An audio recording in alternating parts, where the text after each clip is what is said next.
자, 오늘의 숙제를 한번 보실 텐데요. 최근 시장, 지금 현재 시장의 변동성은 도대체 어느 정도이며 앞으로 우리가 어느 부분을 좀 지켜봐야 되는지 같이 체크를 해주시면 될 것 같고요. 자, 그리고 최근에 셀 아메리카 도대체 어떻게 진행이 되고 있는가. 자, 이 부분도 한번 짚고 넘어가도록 하겠습니다. 자, 그리고 미국 시장을 이끌 경기 펀더멘탈은 어느 정도인지 체크를 해보시면 될 것 같고요. 자, 마지막으로 핵심 투자 전략에 대해서 같이 이야기를 해보도록 하겠습니다.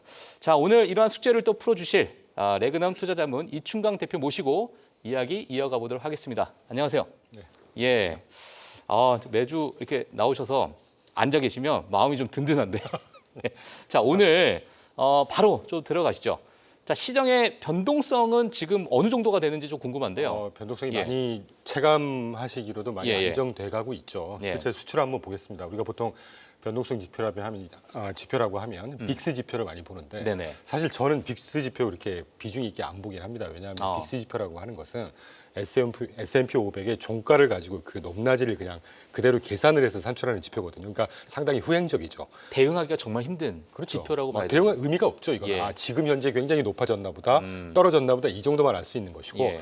제가 한 15년 정도 운용 애널리스트 할 때 참고했던 그때도 소개드렸는지 모르겠어요. 스큐 네네. 지수라고 해서 블랙스완 지수라고 합니다. 네. 옵션 그래프가 이게 그 S&P 500의 옵션의 외가격, 그러니까 뭐 아웃더머니죠. 예. 쉽게 말씀드리면 거의 일어나지 않을 것 같은 급 등장이나 급 락 포인트에 한 번씩 걸어놓는 예. 풋옵션이나 콜옵션의 매매량을 갖고 산출하는 거예요. 그러니까 직관적으로 이게 향후 30일 동안의 내재된 변동성을 굉장히 잘 설명해 줍니다. 예. 만약에 그래서 콜옵션과 풋옵션의 거래량이 급증하거나 걸어놓은 그 물량이 많다라고 하게 되면 그 지수가 올라가게 되는 것이고 올라가거나 굉장히 급락을 하게 되는 급락을 하거나 그런 세력들이 굉장히 많이 걸어놓고 있다는 얘기죠. 예. 그러니까 이게 상당히 설명력이 높아요. 네네. 체험적으로도 굉장히 높고 그런데 가장 오른쪽 지금 131.28포인트 정도가 28일 어제 현재로 네. 아주 드라마틱하게 빠지고 있잖아요. 그러네요. 그 전에 굉장히 스파이크했다가 빠지고 있다는 측면에서 보면 예. 실제 앞으로 이제 그래서 제가 한 2, 3주 전부터 다른 방송에서도 그렇고 변동성의 정점은 좀 지난 게 아닌가. 뭐 다른 이제 질적인 어떤 내용들이 있다고 우리가 다룰 그런 걸 감안했을 때 만약에요. 지금 변동성 지표로 봤을 때는 우리가 좀 정점을 지난 게 아닌가라고 보실 수 있는데 만약에 대표님께서 만약에 이 앞에 있었던 변동성의 스파이크를 한번 다시 볼 가능성이 큰 혹시 그런 리스크가 지금 많이 단존에 물론 있다면 있습니다. 뭐가 가장 큰 리스크라고 보고 계세요? 저는 이제 뭐 어제 다른 방송 언급을 자꾸 드려서 죄송한데 예, 예. 어제 방송에서 제가 그런 표현을 드렸어요. 단기적인 변동성, 저점은 이제 피크가 바텀아웃 하고 있는 것 같지만 하반기 언제가 될지 모르겠다. 이 관세가 얼마나 큰 충격이 있을지 모르겠어요. 실물 경제, 펀더멘털에 충격이 있는 구간이 분명히 올 거란 말이죠. 예. 일기 때를 비교를 해봐도 2018년 7, 8, 9월 달에 관세 1차로 25% 때리고 나서 3분기까지 괜찮았습니다. 네. 7, 8, 9월 달 괜찮았고 주식이 아주 견조하게 올랐어요. 예. 그러다가 3, 4분기 당시에 2.5% GDP 성장률 분기별 가다가 4, 4분기에 0.6%로 급전직하를 해요. 예. GDP 성장률 자체가. 그때 9월 24일부터 12월 24일까지 2018년도에 S&P 500이 19.5%가 빠집니다. 맞아요. 펀더멘털이 실제로 훼손이 있었다는 얘기죠. 네네. 물론 한 3달 내리 빠지다가 2019년 연초부터 거짓말같이 또 수직 상승을 합니다. 맞아요. 굉장히 날카로운 딥을 보이거든요.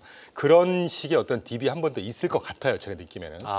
다행히 우리가 지금 이따가도 언급되겠지만 뭐 페드의 어떤 오퍼레이션 트위스트라든가 뭐 재정 지출 여력이라든가 그 정책금리 굉장히 높지 않습니까 지금. 그러니까 어떤 드라이 파우더가 많다는 측면에서 볼 때 그 딥이 얼마나 얕을지 아니면 정말 일기 때와 비슷한 또는 이번 관세가 이제 실제 5월부터 발표될 실물 데이터들이 이제 어떤 식으로든 영향이 있을 거란 말이죠. 그게 얼마나 딥할지는 모르겠지만 분명히 한 번은 있을 것 같다는 생각을 하고 있고 제가 여기 가장 그 지금 예의주시하고 있는 게 그 펀더멘털이 언제 훼손이 될 건지 이제 그런 것들이 정말 리스크라고 생각하고 있어요. 그러니까 지금 뭐 90일 유예, 그러니까 상호관세에 대한 90일 유예 자체가 어느 정도 우리가 한 7월까지는 조금 시간을 벌어놓은 게 아닌가. 7월 초까지죠. 7월 초까지 이제 시간을 벌어놓은 게 아닌가 이렇게 보고 있는데 이번 주에도 사실 4월 달에 관련된 경제 지표들이 많이 좀 예정되어 있잖아요. 네네. 이런 부분이 적용이 되면 만약에 지금 이런 유예 기간에서도 일부 시장의 여러 펀더멘털이 약간 꺾였더라라는 이야기가 나오게 되면은 그 이유도 더 안 좋은 어떤 시장이 또 펼쳐질 게 아닐까라고 좀 뭐 그럴 수 있죠. 뭐 시장이라고 하는 건 결국 귀신도 못 맞춘다는 거니까 그래서 저희 회사는 참고로 예. 배팅을 하려고 하지 않고요. 예. 그냥 실물 경제라든가 이런 데이터를 보고 대응하려고 합니다. 뭐 짧지만 한 20년, 30년 이렇게 운용 애널리스트 마케팅도 해봤는데 네네. 결국은 대응하는 것이 히트레이쇼를 그만큼 높이는 방법이더라고요. 그래서 지금, 배팅하려고 하면 성공률도 높지 않고 지금 현 시점은 타이밍을 잡아서 배팅하기는 조금 힘든 구간이다. 부담스러운 구간이죠. 대응을 하는 구간이다. 그럼요. 알겠습니다. 그리고 적어도 이번 주 발표된 뭐 PC라든가 고용 보고서라든가 간략히 소개드리면 그렇게 크게 훼손이 되는 수치는 안 나올 것 같아요. 이따가 제가 근거를 몇 가지 보여드리겠습니다. 알겠습니다. 네. 자, 그러면 지금 최근에 여러 뭐 채권 시장도 아니면 달러 인덱스도 마찬가지로 뭐 크게 좀 빠졌었던 그런 부분이 있었는데, 자, 그게 이제 미국에서는 셀 아메리카라는 키워드로 많이 이야기를 했었잖아요. 미국이 아니고 미국 외에 다른 나라에서 전 세계적으로 우리나라에서 그렇죠. 전 세계적으로 셀 아메리카다 이런 얘기를 했었는데 지금 그런 부분은 뭐 어떻게 또 진행이 되고 있나요? 저는 뭐 셀 아메리카, 미국 예외주의의 종말, 예. 미국 예외주의라는 표현도 좀 과도한 표현이었고 뭐 예외주의가 종말이 됐다 이것도 저는 크게 무의미한 과대 해석이라고 보고 있는데 네네. 자 과연 지금 보시는 그래프가 연초 이후에 그 왼쪽 그래프에서 빨간색 점선 박스로 그려놓은 구분이 지금 연초 이후에 DXY 달러 하락했고 가치 하락했고 네. TLT 장기 채권 가격 장기 채권, 지수 예. 아닙니까 빠졌고 S&P 500 빠졌고 그러니까 상식적으로 달러도 싸지면서 예. 채권값도 하락하면서 예. 그리고 주식도 하락하는 이거는 사실 비정상적인 시장인 겁니다. 그러니까 이거는 분명히 뭔가 발생할 수 없는 조합이었거든요. 예. 근데 동일 기간 동안 우리가 잘 기억해 보시면 뭐 4월 9일 날 10년물 국채 금리 인다이렉트 비더 외국인 투자 비중이 87%였어요, 무려. 과거에 굉장히 높았었던 수준이 77%까지 갔었거든요. 예. 4월 9일 날 미국 10년물 국채 금리 외국인 직접 투자가들 또는 뭐 중앙은행들, 연기금 투자자들이 투자한 그 미국 국채에 대한 그 비딩 포션이 예. 외국인들이 87%였습니다, 무려. 그럼 이거 어떻게 설명할 거냐는 거예요. 예. 이게 셀아메리카의 직접적인 반대 증거 아니겠습니까? 근데 제가 보니까 그 달러 대비 강세가 됐던 나라들 순서대로 보니까 뭐 스위스라든가 일본, 영국, 벨기에, 룩셈버그 이런 통화들이란 유럽. 말이에요. 유럽이죠. 예. 이게 공통적으로 어떤 나라들인가요? 미국 국채를 가장 많이 갖고 있는 중국 제외한 상위 5개 국가들입니다. 그러니까 이 국가들의 통화가 일시적으로 굉장히 비싸졌었어요. 그리고 최근에 다시 이제 달러 값이 조금 안정이 돼가고 있고 예. 우리 이게 다 엮여 있으니까 말이 좀 말씀이 많은데 예. 그렇기 때문에 저희가 내린 결론은 예. 연초에 포트폴리오 리밸런싱이 한번 그 시기적인 어떤 니즈가 있지 있었고 않았었나. 그리고 또 거기에다가 이제 전례 없는 관세에 대한 망령이 겹치면서 예. 일시적으로 자산 포트폴리오를 리밸런싱하고 그러다 보면 지난주 뉴스였죠. 일본 국책은행이 중앙은행이 미국 국채를 뭐 330조 원인가를 매도했는데 실제 그 시장에서 돈을 뺀 게 아니라 장기 국채를 매도하고 단기 국채하고 미국 주식을 샀다는 거예요. 그래요. 이게 리밸런싱 아니겠습니까? 그렇죠, 이런 그렇죠. 단기 트레이드를 예. 우리가 불과 한 2달 동안에 셀 아메리카다. 예. 그러니까 저는 늘 여기저기서 강조하는 게 일시적인 현상을 가지고 이게 전부인 것처럼 과대 해석을 하지 말자는 거죠. 결국 돌아보면 항상 실기를 했고 우리가 수익을 낼 수 있는 기회를 항상 실기를 했고 예. 또는 과도한 해석 때문에 기회비용이 컸더라라는 게 제가 늘 강조하는 겁니다. 그렇기 때문에 아까 뭐 주저리 말씀을 드렸는데 그런 것도 어떤 연초의 일시적인 그리고 관세에 놀랬으니까 예. 주식도 좀 팔고 채권도 팔 수 있는 것이죠. 참고로 말씀 나온 김에 그 일본이 지금 미국 국채를 갖고 있는 규모가 1.1 트릴리언 달러입니다. 1.1 트릴리언 달러. 그럼 예. 얼마나 됩니까? 이게 한 1경 5천조 원 되잖아요. 그렇죠. 1경 5천조. 그 중에 300조 팔았다는 거고, 30조 팔았다는 30조. 거거든요. 30조 원이죠? 네네. 예. 2.7%밖에 안 되고요. 그리고 미국 국채 시장에서 하루에 거래되는 규모가 9천억 달러에서 1조 달러 정도 됩니다. 이게 어떤 대세 영향이 있느냐는 얘기죠. 예. 조금 더 크게 보자는 말씀을 다시 한번 강조드리고 뭐 싶습니다. 많이 내다 팔면은 본인이 가지고 있는 국채 가격도 또한 굉장히 좋은 말씀 해주셨어요. 떨어지는 거니까. 얼마 전까지 중앙은행이 뭐 미국에 대항하기 위해서 미국 국채를 팔아 된다 예. 뭐 이런 얘기 있었죠. 예. 상식적으로 생각해 보자고요. 발표는 안 됐으니까 우리가 썰이긴 한데 네네. 아니 중국은행이 갖고 있는 미국 국채가 자기 재산인데 그걸 팔다가 미국 국채 가격이 계속 떨어지면 그러니까요. 자신의 외환 보유고액이 떨어지는데 그런 우둔한 짓을 왜 하겠냐는 거죠. 예. 예, 상식적으로 판단하면 되는 겁니다. 예, 알겠습니다. 뭐 최근에 저도 이제 골드만삭스의 어떤 자료를 좀 봤는데 이번 4월 달에 엄청난 그 매도세에서 대부분의 상위 매도 포지션을 가지고 있었던 국가들이 유럽 투자자들이었더라. 네. 이런 이야기가 나는데 오늘 대표님 말씀을 좀 들어보니까 네네. 여러 달러 약세와 관련해서 여러 포트폴리오 조정을 위한 매도를 했구나. 매년 연초 연말에 북클로징하고 예. 뭐 이런 거 하지 않습니까? 보통 이제 그렇죠. 1분기 지나면 좀 포트폴리오 조정을 하기도 하고. 뭐 그런 일환도 좀 있었고 물론 그런 시기가. 관세에 따른 어떤 일시적인 트레이드가 분명히 있었겠죠. 예. 근데 그게 올 연초 내내 어떤 누차 강조드리지만 셀아메리카고 미국 자산의 신뢰가 끝나버렸고 예. 달러도 이따 기회 되면 제가 말씀드릴게요. 알겠습니다. 그러면은 지금 뭐 물론 약간 우리가 좀 과대 해석하는 경향이 있다 이렇게 좀 이야기 나오는데 물론 이 미중 관계의 관세 정책에 대해서 우리가 전망하는 거는 좀 불가능한 것 같아요. 네. 어떤 이야기가 나올지 당장 내일 아침에 무슨 이야기가 나올지 모르다 보니까. 근데 지금 대표님 보시기에는 지금의 어떤 여러 가지 베센트 장관의 발언들이나 아니면 트럼프 대통령의 어떤 발언들 또는 여러 가지 뭐 백악관 내부의 여러 이야기들 연준 위원들 이야기를 봤을 때는 요 미중 간의 관세 정책 자체가 우리가 예상했던 것보다는 조금 앞당겨질 가능성이 좀 크다고 보세요. 저는 분명히 그렇게 생각하고 있고 예. 연초 이후부터 제가 욕을 먹어가면서 그때 정말 안개 속이었어요. 욕을 많이 드셨어요? 많이 먹었죠. 아, 그래요? 지금 뭐 미국이 끝나가고 있는데 무슨 소리 하는 거냐. 예. 하여튼 그런데 저는 일관되게 목소리를 갖고 가고 싶습니다. 뭐 누차 제가 다른 방송에 찾아보시면 아실 거예요. 예. 분명히 이 관세는 트럼프의 정치적인 레토릭 또는 정치적인 협상의 수단으로 쓰일 것이고 예. 일부 지금 4월 2일 날 판때기 갖고 나와서 무지막지한 관세 때릴 때 그러고 한 일주일 있다가 시장이 화들짝 놀랬죠. 제가 볼 때 트럼프도 이 정도의 발작이 있을 줄은 몰랐던 것 같아요. 그래서 4월 8일 날 말하라고 스카페세트가 달려가서 예. 대통령님 이러다가 정말 큰일 납니다. 박살 납니다. 예. 적당히 하시죠. 협상 모드로 가야 됩니다. 언론에도 발표됐지 않습니까? 예. 4월 9일 날 급작스럽게 90일 이후에 그 이후에 지금 우리가 관세 관련해서 계속 듣는 워딩이라는 게 갈등이라는 표현이 더 많나요? 협상이 될까 안 될까? 협상, 타결 이런 얘기가 더 많나요? 더 많죠. 협상 타결이 더 많죠. 일기 때도 마찬가지고 저는 예. 그런 수순으로 서로 갈 수밖에 없다는 것이고 예. 미국이 이길 거냐 중국이 이길 거냐 그거 참 우둔한 질문이죠. 저는 중국이 의존도가 훨씬 높기 때문에 예. 어떤 식으로든 완전한 승리는 없을 겁니다. 다만 관세 협상에 이 어떤 어느 쪽에 쏠려 있을 거냐 미국 방향으로 쏠려 있을 거라는 생각은 좀 하고 있고 예. 어떤 얘기가 있는지 그런 거 갖고 우리가 따질 필요는 없죠. 큰 방향만 판단하면 되는 것이니까. 그러니까요. 저도 사실 이번에 관세 정책에 따라서 과거 트럼프 1기 때 관세 정책을 나름대로 한번 그 시계열을 좀 봤는데 그때 당시에 관세 협상이 타결됐다라는 이야기가 나오기 3개월 전부터 주식시장에서 반영을 해서 네. 이제 V자 아까 말씀하셨던 V자 반등을 또 보여줬었던 그런 부분이 있었거든요. 그러니까 이제 지금 이러한 바닥을 다지는 이런 구간에서 어찌 보면 한 2, 3개월 내로 또 과거와 비슷한 어떤 시계열로 봤을 때 자, 이러한 어떤 이야기가 또 나오는 그러한 초입국 아닐까라는 그런 생각도 지금 저는 좀 충분히 들더라고요. 해도 되는 분위기라고 보고 있고. 예, 지금 분위기상. 네, 그죠? 제가 지금 날짜를 조금 오후라 피곤해서 지금 네네네. 기사를 캡처를 떠왔는데 예. 4월 25일이죠. 중국에서 미국산 일부 반도체 보복관세 철회한다고 발표했잖아요. 아, 그렇죠. 맞아요. 이거 하나만으로도 헤빙 무드 아닙니까? 예. 저는 그런 시기에 갖고 있습니다. 알겠습니다. 자, 그러면 지금 뭐 미국 시장 이제 뭐 관세에 대한 어떤 우려는 조금 해소가 된다 이렇게 보고 계시는데요. 자, 그 이후로 이제 경기 펀더멘탈은 또 다른 이야기일 것 같습니다. 그렇죠. 자, 미국 경기 자체가 체력이 어떠한가? 그 부분은 대표님은 어떻게 보고 계세요? 저는 아직 실물 경기 차원에서는 예. 제가 늘 소프트 데이터와 하드 데이터를 구분하자는 말씀을 이렇게 흔들릴 때는 예. 조금 강조를 해야 될 것 같더라고요. 왜냐하면 연초에 지금 발표된 모든 악화된 데이터는 하나같이 소프트 데이터입니다. 소프트 서베이 데이터. 기반이죠. 예. 참고로 말씀드리지만 대표적인 그 하드 데이터인 것처럼 인식하는 대표적인 소프트 데이터가 ISM 제조업 PMI 지표예요.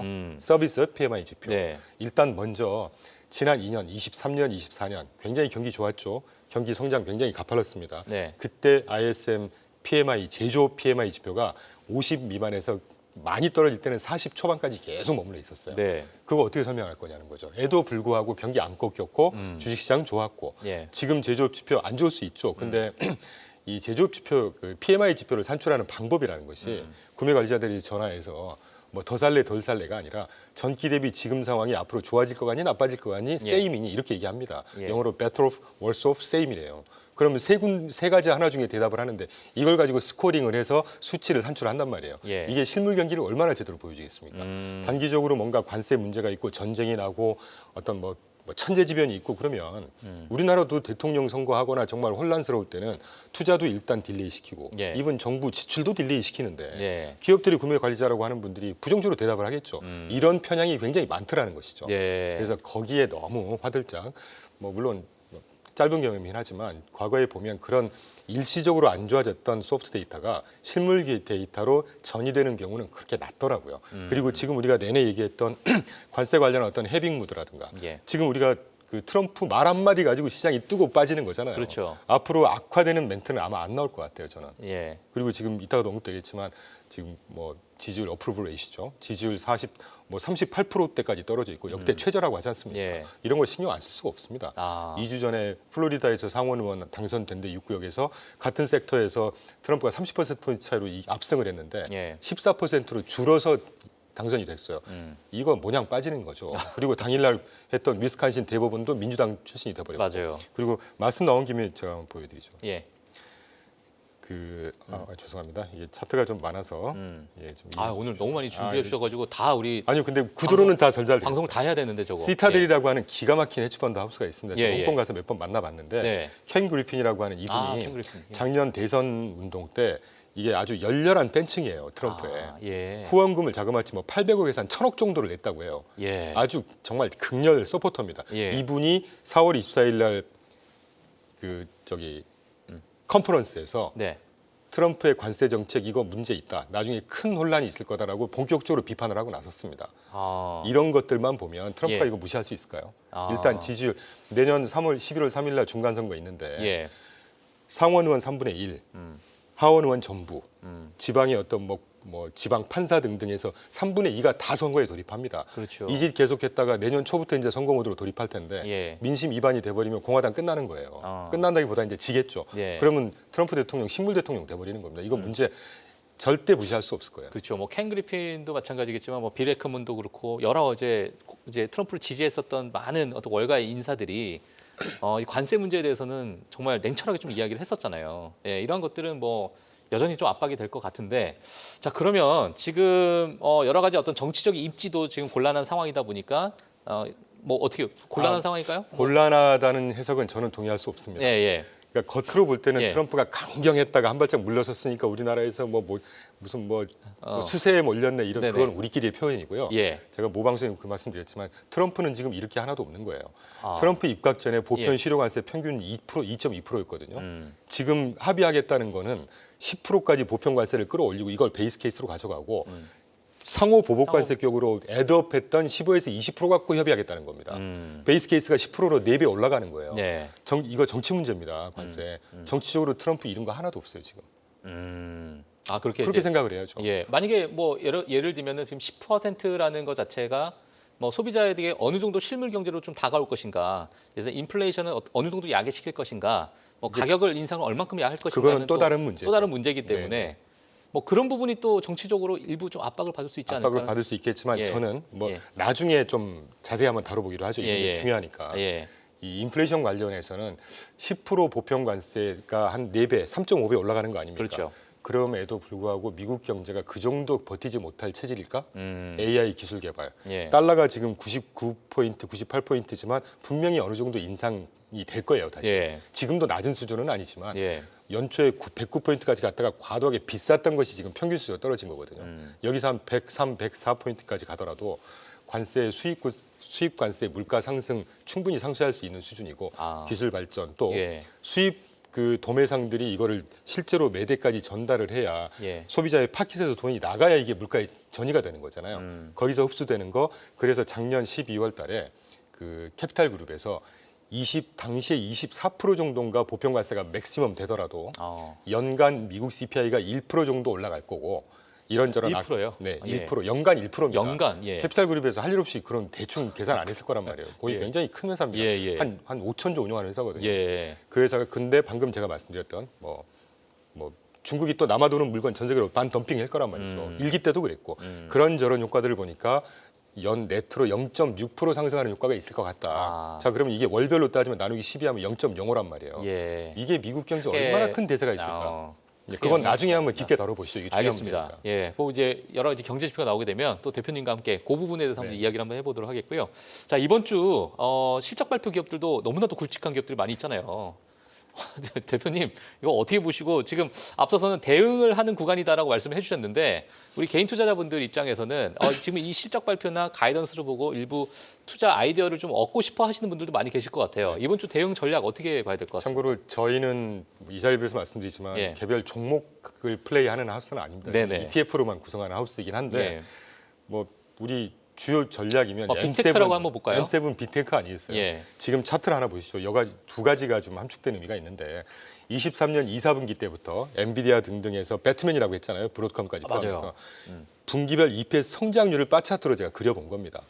2023년 2분기부터 본 거는 그때부터 엔비디아가 폭발적으로 상승하기 시작했거든요. 그때 EPS 성장률 2분기, 23년 2분기가 거의 400%를 넘어요. 그리고 23년도 3분기에 580% 가까이 치솟습니다.